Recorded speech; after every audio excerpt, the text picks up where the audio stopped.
Well, Eleanore was brought to me by a fella who was living in Florida at the time, and he had called me in October and said he saw my work at car shows at the Kissimmee car show in, I think it was on Labor Day, I'm sorry. And he said he had seen a couple of the cars I had done, excuse me, and he was pretty impressed. So he told me he had bought one of the Eleanors from the movie Gone in 60 Seconds. He asked me to do it. I told him I would, and I told him I had to make sure the car would be perfect before I would even attempt to paint it. He said he understood and respected that. He did bring me the car.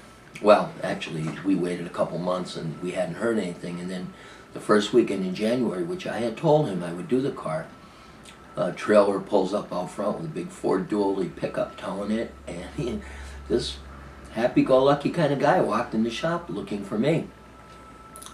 He introduced himself as Bob, and he said, "I brought Eleanor up for you to paint." And I truly believed it was somebody calling me like a tire kicker just to see if I would do something like that. But Bob did follow through with the request that he wanted me to do his car.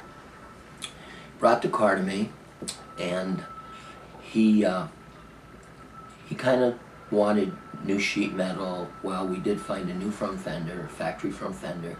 We did find a new quarter panel on the right rear, right front fender. This is one of the ones that actually seen action and gotten damaged? Yes, actually it was one of the cars they used in the chase scene. The car was originally powered by a 289 V8, probably 210, 215, 220 horse, something like that, with an automatic. And it was used to be damaged. And they actually had 4 Eleanors. They had the real GT500, which was the one under the bridge.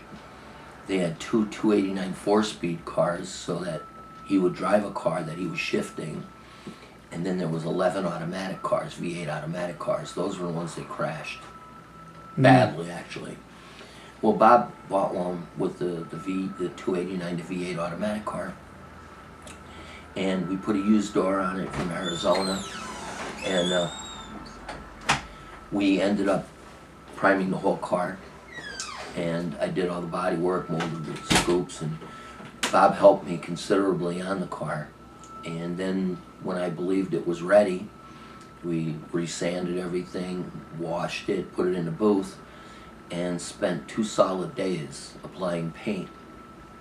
The car truly, if you had to show somebody your work, this was the car to show a customer the work, because the paint was just absolutely flawless. There was probably 3 dust specks on the whole job.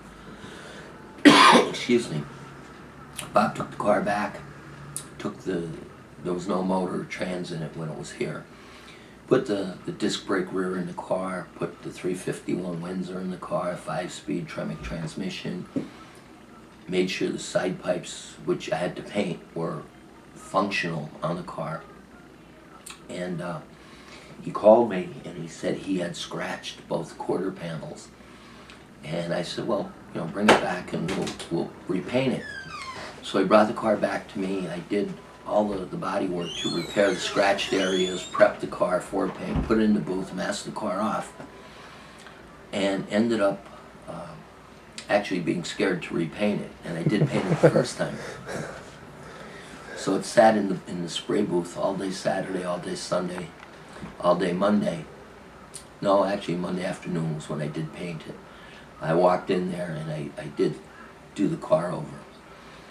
We ended up taking it outside on Tuesday, and kind of one of the things that I did promise the owners, I would never tell anybody the car was here. And after I did it the first time, I did tell some people, and I truly believed they thought I was kidding them. Well, Tuesday we put it outside, put it in the sun just to look and make sure the color was dead on, and make sure that the blend was nice. And I was standing outside. It was a spring afternoon. It was a nice day, probably in the high 60s. And my son was out buffing it, and Channel 16 pulled in. And the fellow who was driving their news wagon got out and said, "Do you know what car that is?" And I said, "Well, it's a GT500." And he said the second time, he said, "Do you know what car that is?" And I said, yes, it's a GT500. He said, "No, do you know?"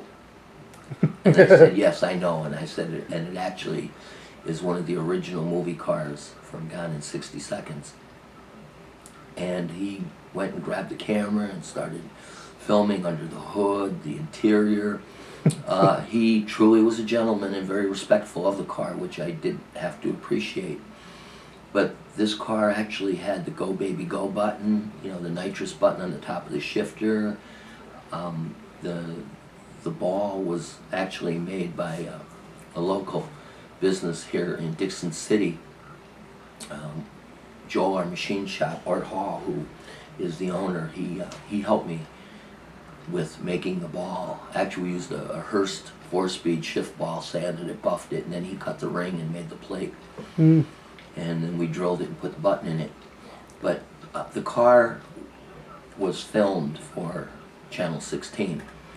The person doing the interview wanted some background. I did give him the background on the car. He had not seen the movie Gone in 60 Seconds. The cameraman did, probably 1,000 times, because he knew more about the car than me. So the car was, like I said, finished. It was in its final state of total restoration. And the underneath of that car is probably in better shape than 99% of the top of the cars that actually run around this area. So he did film it. This is about 2 o'clock in the afternoon. At 5:15, I got a phone call here, and they were asking if Eleanore was still at the shop. And I thought, how could they know so quickly? But at the 5 o'clock newscast, the opening commentary was, one of the cars that was involved in the most spectacular chase scene of the century was found in the Lackawanna County Body Shop. And then they proceeded to open with Eleanore. And the people, Channel 16, did a wonderful job on the questions that they did ask my son. They interviewed my son, who works with me here at the shop, and he did the interview, he conducted the interview, he spoke very well. And Channel 16 ran it at 5, 5:30, 6, 7, and 11. The next morning, which was Wednesday, it was on the 5, 5:30, 6, 6:30 news in the morning, and it was at noon, and it proceeded through that evening. They even ran it multiple times on Thursday because people showed a lot of interest in it. Well, at 5:15, I got the first phone call. By 6:30, 6:45, you couldn't find a place to park on the Oliphant bypass here because there are that many people coming to see Eleanore. The owner of the car came at about 7:30, and he asked what was going on, because there's a big car wash next to us and there's a strip mall on the other side of us. And actually they were parking on the roadway, the highway in front of us. And the people were truly amazed and photographed the car heavily.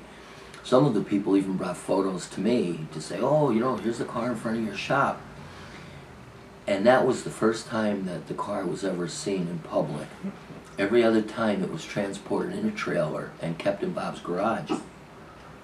Some of Bob's closest friends never even knew he had the car. No kidding. The car was sold to a fellow in Florida who was going to sell it to somebody in Australia, and the deal fell through. The car ended up going to Barrett Jackson. Oh, wow. It brought the new owner a significant amount of money. It was, let's say, in excess of $2 million.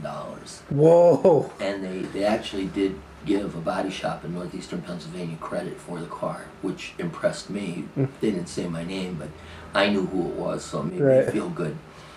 But Eleanore was probably the most prestigious car that we've ever worked on, with such a background.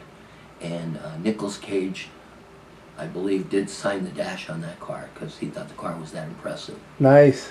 And the car truly was more unique than an original GT500. It had the true seats in it. They were all reupholstered, the true headliner, the dash, everything on this car was an exact replication of a GT500, the one that was Eleanore. And if any Mustang can wear the name Eleanore, I truly believe it was that one, not just because of what I did, because the owner took so much time. We had real GT500 taillights that we buffed and cleaned and put in the car for him. The car, with the help of the owner, was probably the best reproduction Eleanore ever. And it did start out as one of the movie cars. Was damaged quite severely, but That was a rough film on cars. but the car was truly a beautiful car. There are photos in my website showing Eleanore. I do have other pictures of Eleanore that I hope could possibly be placed in. Oh, we can do that. And I have a CD of a whole bunch of photos underneath the car, the interior of the car, different angles on the car. The car was a beautiful car. Bob did sell it. He had reasons that he wanted to sell the car. And the car, if I knew he was selling it, I would have come up with the money somehow, somewhere, some way to Right. actually buy this car, because the car was, I believe, one of the best. We've done other show cars, and Yeah, what were the show cars that made him come to you? we did a 41 Willys, which was built not quite as an old school drag race car. We kind of modernized it. It was candy brandy wine with gold pearl roof. All the pinstripes were done in bright orange, all painted on pinstripes. The car had a supercharged 541-inch Chevy in it. It was an automatic turbo 400. It had a narrowed rear, had 18-inch wide tires inside the body. It was somewhat like old school race car, but we modernized it by putting it down on the ground, put a good suspension under it, made the car not a drag race car. It was fast. It was very fast. Oh, sure. But it handled well. It was a nice street car, a car that you could take for a couple 100-mile ride if you could afford to feed it. It was not very good on fuel. But it was never built or meant to be good on fuel. Right. It generated probably around 600 horsepower, which, is pretty substantial. It was supercharged. And it might have even made more than that, but I'm rating the horsepower somewhat on the conservative side. But the fellow who owned it lived in Dover, Delaware. So we built it for, and he was an older fellow, older than me, and at that time he was probably 60, and he just decided he was going to travel with his car because he enjoyed it that much, and he was at a car show in Kissimmee, and that's how the owner of Eleanore saw it. And there was also a Corvette down there, a 66 Corvette, which was also a big block car, 427, and he saw that car there. But Eleanore was probably the most beautiful car that we've ever done. And we've done Lamborghinis, real Lamborghinis, we've done Ferraris. And the most beautiful car truly was Eleanore. I mean, it was flawless, and I'm very proud to say that. My son and I spent a lot of time on it. Bob, the owner, also spent a lot of time on it. And he was truly enjoyable to work with. Some of his technology I didn't go along with, and he laughed at me, and he said, well, the old way. I said, no, we do it the new way. And there was no air tools used on the car. Everything was a block, and the car was never built that straight when Ford built it, I think. Because the car just had such a reflection, and we do have a ton of photos of it. And I'm very proud of Eleanore.